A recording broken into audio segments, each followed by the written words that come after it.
शांतवत्तु बलम तेषाम भवत् तत्कल्प मेधसाम देवाम देवा यजो यान्ति मम भक्त्या यान्ति मामपि। गीता में भगवान कहते हैं कि जो जो जिस देवता की आराधना करता है वो उसके लोक को प्राप्त हो जाता है और मेरा भक्त मुझे ही प्राप्त होता है।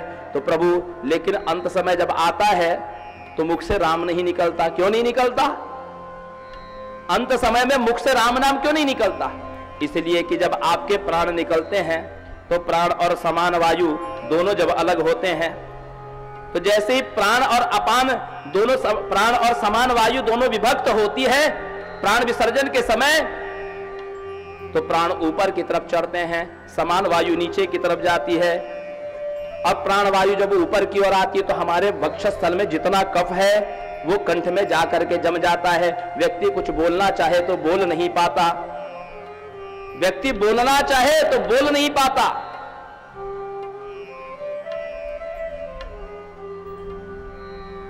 उन ऋषि मुनियों का भी जीवन विफल ही हो जाता है कि अंत में उनके मुख से राम नाम नहीं निकल पाता।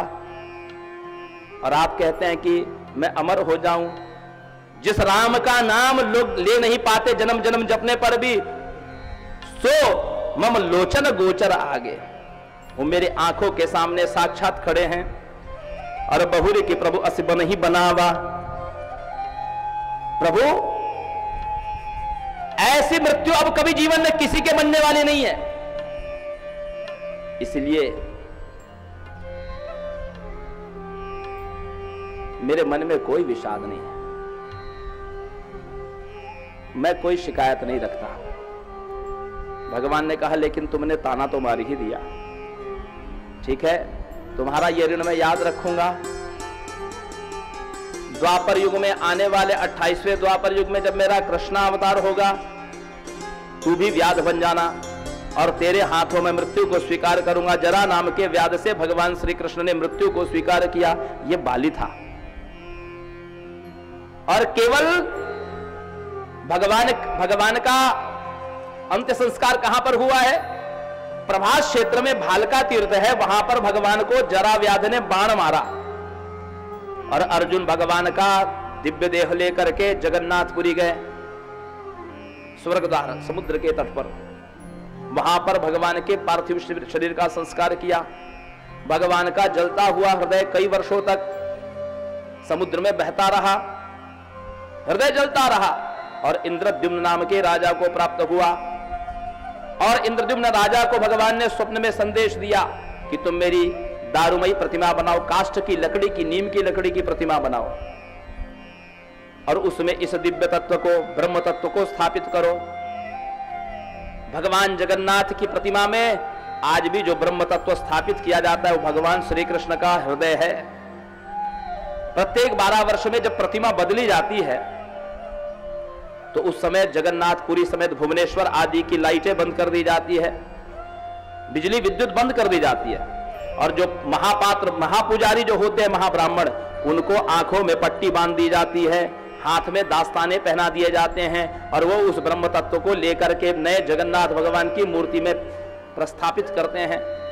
उन पुजारी जी से लोगों ने पूछा बताओ ये वो है क्या तत्व? बोले हमारे हाथ में दास्ताने होते हैं, आंखों पर पट्टी होती है, हमने देखा नहीं क्या है, लेकिन वो जो हाथ में होता है वो खरगोश जैसे उछलता रहता है, वो भगवान का हृदय है।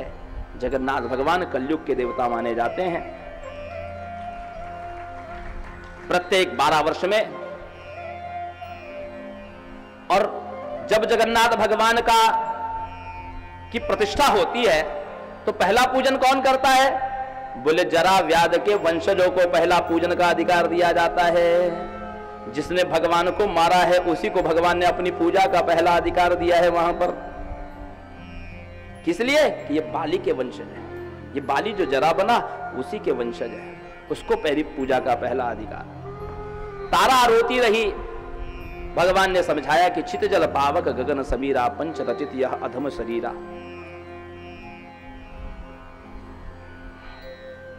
उमा दार जो शित की नाई, सब ही नचावत राम गोसाई। जैसे कठपुतली नचाने वाला अपने हाथ उंगलियों पर बंधी हुई डोर से कठपुतलियों को नचाता है, वो स्वामी जी कहते हैं कि उसी प्रकार राम जी सारे संसार के प्राणियों को नचा रहे हैं। लक्ष्मण जी से कहा कि हे वत्स, हे तात, तुम जाओ और किष्किंधा में सुग्रीव का जाकर के राज्याभिषेक करो। श्री हनुमान जी महाराज और लक्ष्मण जी किष्किंधा गए। राम जी क्यों नहीं गए? क्योंकि राम जी वन छोड़ करके नहीं जा सकते थे। निषाद ने कहा कि आप मेरे गांव में रहिए। राम जी ने कहा कि मैं जंगल छोड़ करके नहीं जा सकता, क्योंकि पिता दीन मोहि कानन राज, पिता ने वनवास दिया है। इसलिए राम जी ने लक्ष्मण जी को और हनुमान जी को भेजा। किष्किंधा में राज्याभिषेक हुआ सुग्रीव का। और सुग्रीव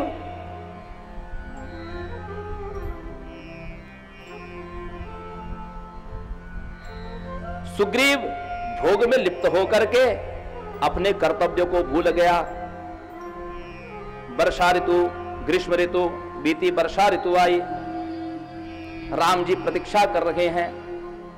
राम जी को अपनी अकेले वन में बैठे बैठे राम जी बादलों की गर्जना से भी भयभीत होते। घन घमंड नभ गर्जत घोरा और प्रियाहीन दर्पत मन मोरा।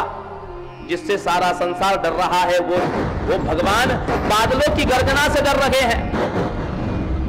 प्रियाहीन दर्पत मन मोरा।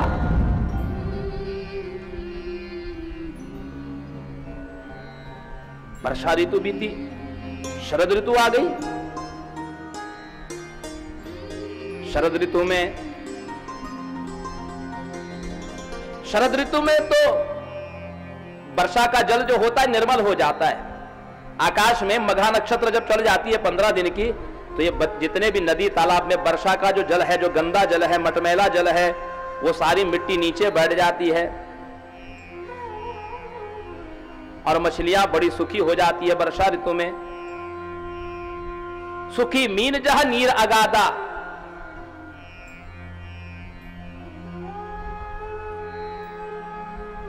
शरद ऋतु बीती, लेकिन सुग्रीव ने भगवान की सुध नहीं ली। हिम ऋतु आ गई, हेमंत ऋतु आ गई, सर्दी चल गई। मसक दंस बीते हिम त्रासा, जिम द्विजद्रोह किए कुल नासा। मच्छरों का दंश समाप्त हो गया। जो वर्षा ऋतु में मच्छरों का दंश निकला था, वो हेमंत ऋतु आते ही उनका दंश समाप्त हो गया। लेकिन सुग्रीव ने राम जी की सुध नहीं ली।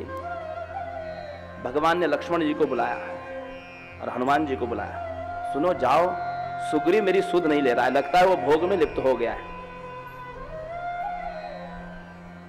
उसको कहना कि जहिसर मारू मैं बाली,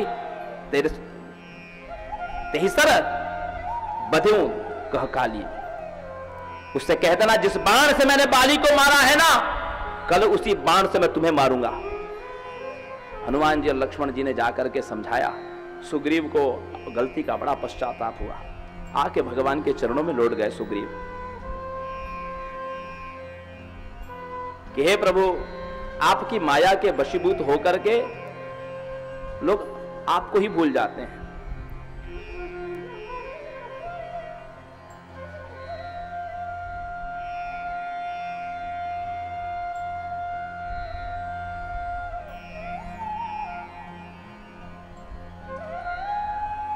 इसलिए प्रभु, अब मैं आपका कार्य शीघ्रातिशीघ्र। अपने सारे वानरों को बुलाया, सारी सेना को बुलाया और कहा, सुनो,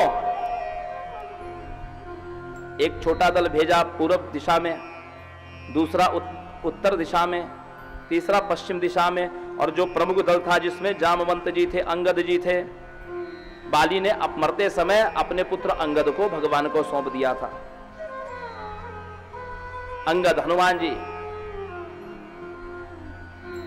तो भाई, जब जटायु जी ने बता ही दिया था राम जी को कि दक्षिण दिशा में रावण लेकर के गया है, तो फिर चारों दिशा में भेजने की क्या कारण था?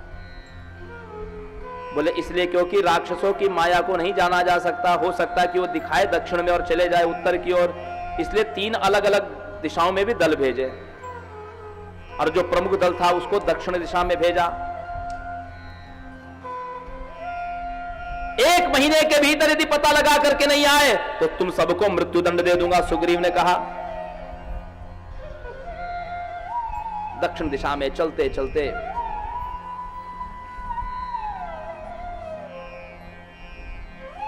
थक गए तो एक गुफा दिखाई दी। उस कंदरा के भीतर प्रवेश किया तो एक तपस्विनी बैठी थी, जिसका शरीर, जिसकी काया सुवर्ण के तपे हुए सोने के समान चमक रही थी। क्या नाम था? स्वयं प्रभा। स्वयं प्रभा। ये कौन है स्वयं प्रभा? विष्णुर्वरण्यम तपः परममा स्थितः, जो भगवान श्री हरि को ही पति रूप में पाने के लिए तपस्या कर रही थी। कौन है ये? बोले वैष्णवी माता है। कौन है? वैष्णव देवी, जिनका आप कटरा में दर्शन करते हैं। कटरा की उस गुफा में, उस त्रिकूट पर्वत की उस गुफा में कहीं पर वो वैष्णव देवी, स्वयं प्रभा देवी आज भी तपस्या कर रही है। क्यों कर रही है? क्योंकि राम जी ने उस त्रेता युग में एक पत्नी व्रत धारण किया था और उनसे कहा था कि मैं जब कलयुग में कल की अवतार लूंगा तब आपको वरण करूंगा। इसलिए भगवान की प्रतीक्षा में वो वैष्णव देवी कल की अवतार की प्रतीक्षा में आज भी तपस्या कर रही है उस त्रिकूट पर्वत की कंदरा में। इसलिए कलयुग में उनकी बड़ी शक्ति और बड़ी महिमा है। हम लोग उनका आशीष लेने के लिए वैष्णो देवी की यात्रा करते हैं। 14 किलोमीटर पर्वत पर चढ़ करके उनका दर्शन करने जाते हैं। एक गुफा के भीतर हमको 3 पिंडियां दिखाई देती हैं, जो पांडवों ने स्थापित की है। महाकाली, महालक्ष्मी, महासरस्वती। बोलिए वैष्णवी माता की। स्वयं प्रभा ने उन सबको कहा कि तुम चिंता छोड़ दो, तुम मेरे प्रभु के कार्य के लिए आए हो ना, तो पहले जल लो, फल खाओ। और सबको आंख बंद करने के लिए कहा और अपने योग बल से सबको समुद्र के तट पर भेज दिया। स्वयं प्रभा ने समुद्र के तट पर स्थित हो गए। एक पर्वत के ऊपर में एक गुफा थी, वहां पर संपाति बैठा हुआ था, जो जटायु का भाई था। ये दोनों भाई चंद्रमा, जटायु और संपाति सूर्य को निकट से देखने के लिए जब उड़ने लगे तो जटायु तो लौट आया, लेकिन संपाति बहुत निकट तक गया। सूर्य के तेज से उसके पंख जल गए और धरती पर गिर पड़ा। चंद्रमा नाम के एक मुनि ने संपाति पर दया आई तो उससे कहा कि तुमको नया जीवन मिलेगा जब तुम भगवान के कार्य के लिए निकले हुए उनके भक्तों पर, उन भक्तों की सहायता करोगे। बेचारा कई बार कोई उड़ना तो जानता नहीं था, पंख जल चुके थे। जो आहार उसके पास चलकर आता बस उसी को ग्रहण करता। इतने सारे बानर भालुओं को देख करके संपाति को लगा कि आज विधाता ने मुझे भोजन दिया है। सारे बानर देख करके डर गए। तभी श्री हनुमान जी ने कहा कि धन्य है जटायु जिसने प्रभु की सहायता की। जटायु का नाम सुनते ही संपाति चकरा गया। संपाति ने कहा कि क्या हुआ मेरे भाई को। सारा वृत्तांत जब बानरों से सुना तो अपने भाई को तिलांजलि दी और कहता है कि भैया देखो ऐसा है, मैं देखूं तुम नहीं, गीधहि दृष्टि अपार। मैं जहां तक देख सकता हूं वहां तक तुम नहीं देख सकते, क्योंकि गीधों की दृष्टि बहुत तेज होती है। और बूढ़ भयउ नत करते हो कछुक सहाय तुम्हार। मैं तो बूढ़ा हो चुका हूं, नहीं तो तुम्हारी सहायता भी करता। क्या देख रहे हो दृष्टि से? बोले देख रहा हूं कि गिरि त्रिकूट ऊपर बस लंका, तहर रावण सहज शंका। यहां से 100 योजन दूर त्रिकूट पर्वत है, उसके ऊपर में लंका नगरी है, सोने की नगरी। वहां पर उस लंका नगरी में रावण रहता है। और जो उस 100 योजन का सागर लांघेगा वही सीता का पता लगा पाएगा। जामवंत जी की भुजाएं फड़कने लगी। जामवंत जी जो सृष्टि के समय सतयुग में ही ब्रह्मा जी के मुख से प्रकट हुए थे। ब्रह्मा जी का अंश है जामवंत जी, उनकी शक्ति का कोई पार नहीं है। जामवंत जी कहते हैं जब ही त्रिविक्रम भयउ खरारी, तब मैं तरुण रहे बल भारी। बलि बांधत प्रभु बाड़ो सो तन बरनी न जाय, उभय गरी महदीनी सात प्रदक्षिण धाय। जब भगवान ने वामन अवतार लिया था उस समय मैं जवान था, युवान था।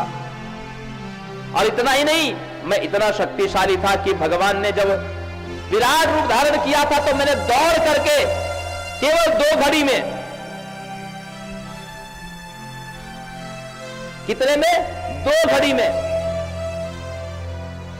भगवान की 7 प्रदक्षिणा दौड़ करके लगाई थी।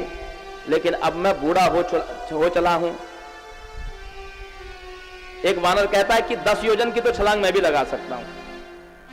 दूसरा कहा नहीं, मैं तो 20 लगा सकता हूं। किसी ने कहा मैं 50 जा सकता हूं।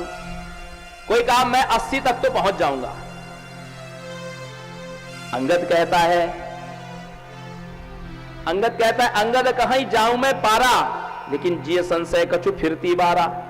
पूरा जोर लगा के छलांग लगा के 100 योजन तो लांग जाऊंगा, लेकिन वापस आ पाऊंगा कि नहीं इसमें संदेह है। जिए संशय कछु फिरती बारा। अच्छा, सबने अपना अपना बल तो बता दिया, सबने अपना बल बता दिया, लेकिन एक व्यक्ति है जो चुपचाप बैठे हैं।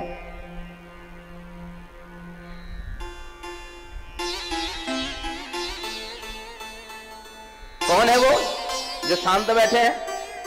बोले श्री हनुमान जी। हनुमान जी की यही तो विशेषता है कि हनुमान जी कभी अपनी डींग नहीं मारते कि मैं इतना कर लूंगा उतना कर लूंगा। और बल कितना है? गोस्वामी जी लिखते हैं अतुलित बलधामम हेम शैलाभदेहम धनुजवन कृशानु ज्ञानिनामाग्रगण्यम।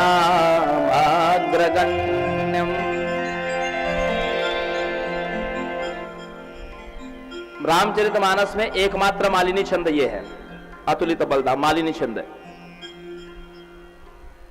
एकमात्र छंद है। और श्री हनुमान जी जब बालक थे